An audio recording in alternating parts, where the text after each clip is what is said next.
Update कंदासीं के सॼे संध जी नवाबशाह जे सहाफ़ियुनि पारां सहाफ़ी जान मोहम्मद महर जे कातिलनि जी गिरफ़्तारी लाइ एहतजाजी मुज़ाहिरो कयो वियो। इन हवाले सां वधीक तफ़सील ॿुधाए रहियो आहे आमिर भट्टी पंहिंजी हिन रिपोर्ट में। नालिन सखर जे सहाफ़ी जान मोहम्मद महर जो कातिल थियो आहे, शहीद थियो आहे, उन ख़िलाफ़ जो नवाबशाह जा सहाफ़ी सरापा एहतजाज कया। नवाबशाह प्रेस क्लब ॿाहिरां अचो ॾिनी हवाले सां हिननि सां ॻाल्हि ॿोल कंदासीं त हिननि जा कहिड़ा मुतालबा आहिनि। बिल्कुलु यंग जर्नलिस्ट एसोसिएशन इहो मुतालबो करे थी सखर में जेको जान मोहम्मद महर खे बेदर्दीअ सां क़तलु कयो वियो उनखे पुलिस पारां कबीलाई जहिड़े जो नालो ॾिनो पियो वञे, पर ईअं न आहे।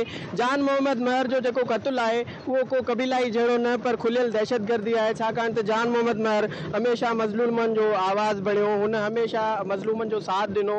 उन जा जेके कातिल आहिनि उन्हनि खे फौरी तौर ते ज़ाहिर करे गिरफ़्तार करे कैफ़रे किरदार ताईं पहुचायो वञे। न सहाफ़ी दोस्त जान मोहम्मद महर जेको हिकिड़ो सिंध जो वॾो नालो हुयो, सहाफ़ी हुयो, उनखे बेदर्दीअ सां क़तलु कयो वियो आहे, जंहिंजी असां सख़्तु लफ़्ज़नि में मज़म्मत कयूं था ऐं मुतालबो कयूं था आला अधिकारियुनि खां, IG सिंध खां, SSP हितां जो जेको आहे उन खां त जेको आहे सो जान मोहम्मद महर जा जेके कातिल आहिनि उन्हनि खे जल्द खां जल्द गिरफ़्तार करे। अफ़सोस पाकिस्तान बिल्कुलु सिंध में असांखे हमेशह सहाफ़ियुनि खे ॻोल्हनि खां सवाइ कुझु न मिलियो आहे।